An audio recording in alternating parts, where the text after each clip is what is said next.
Hey all, today we're going to be talking about Broken Age for the Nintendo Switch, although it's available for pretty much most modern systems at this point.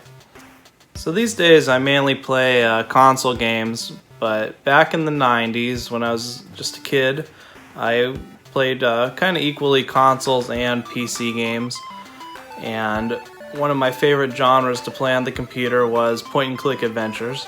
And one of the cool things in recent years that I've noticed is point-and-click adventures have kind of had a comeback.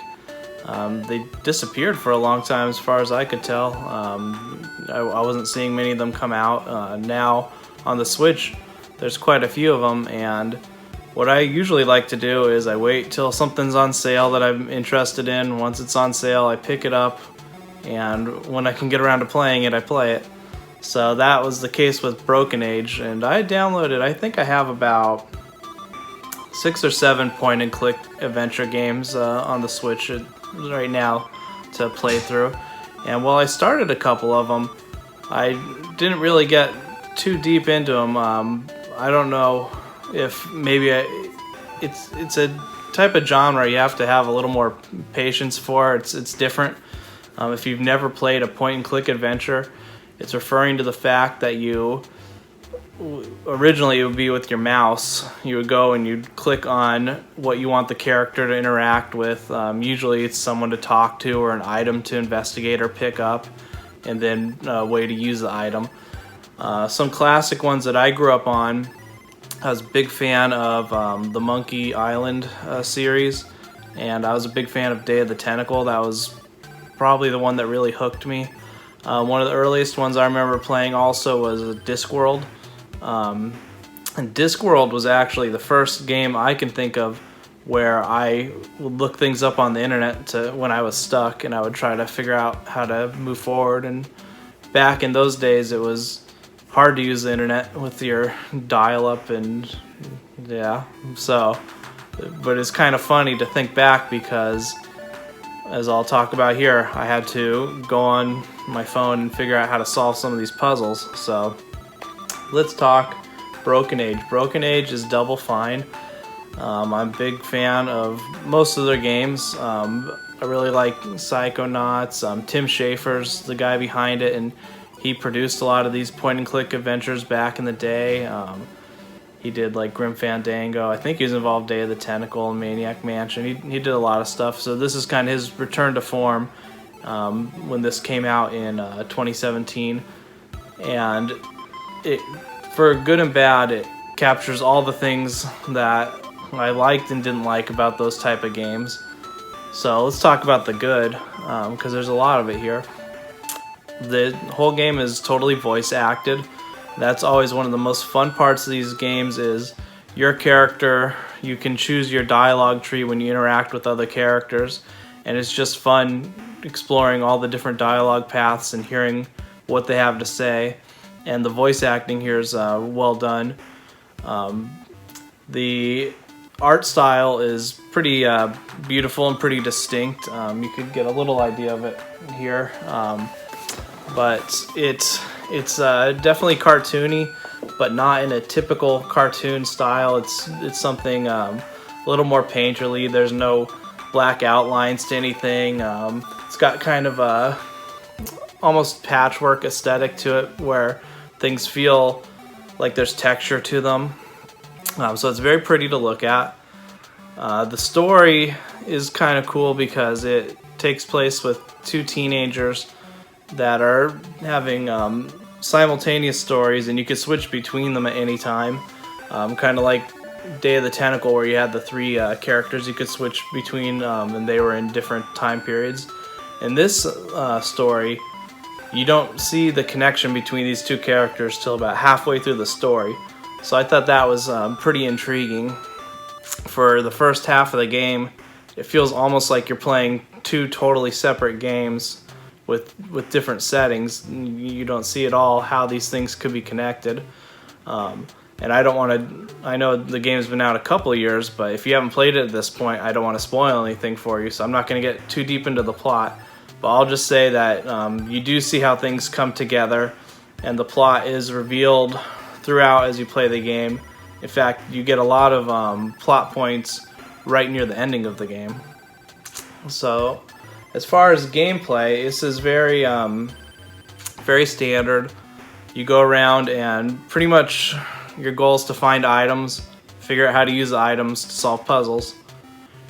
And this is where the game, this is the good and the bad.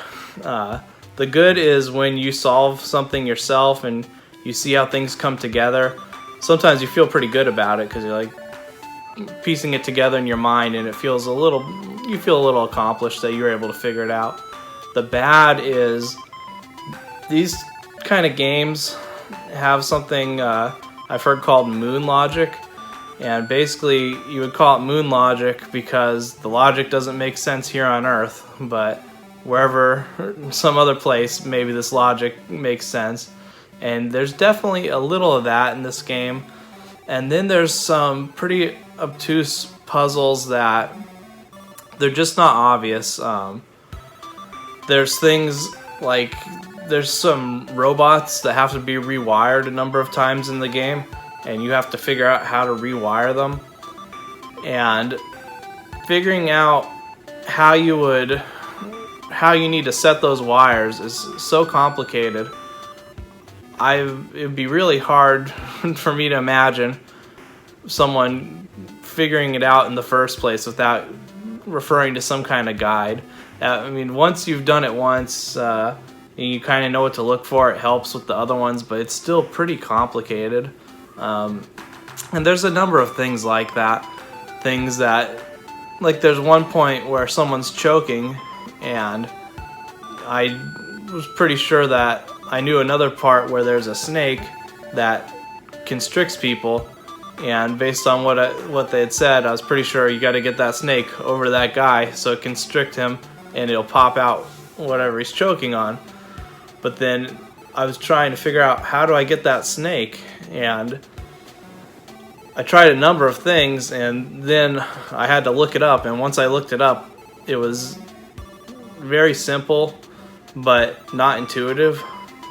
And there's a few things like that. I probably looked up solutions to solve puzzles about 8 times while playing this, and typically that's something I don't really like to do, but I also don't have the patience to sit there and try to figure something out at any great length.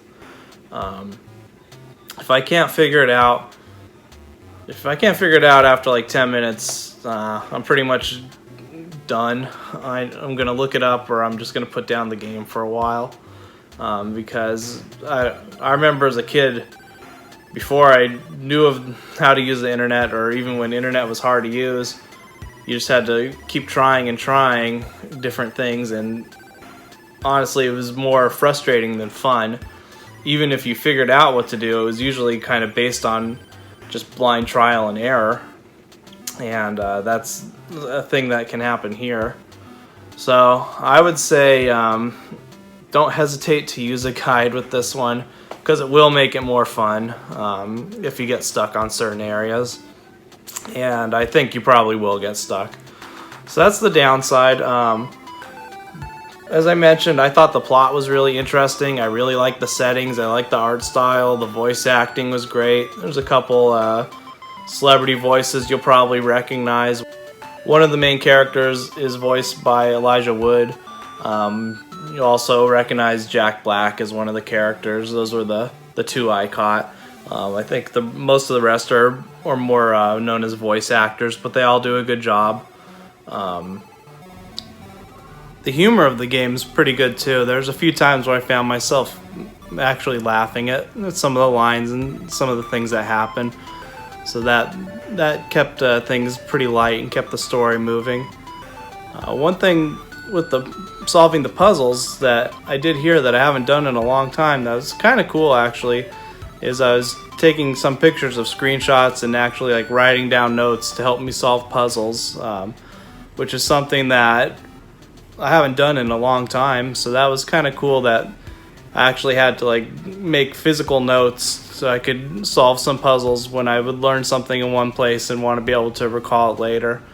So when those type of puzzles do work, you do feel pretty accomplished, and it is pretty nice.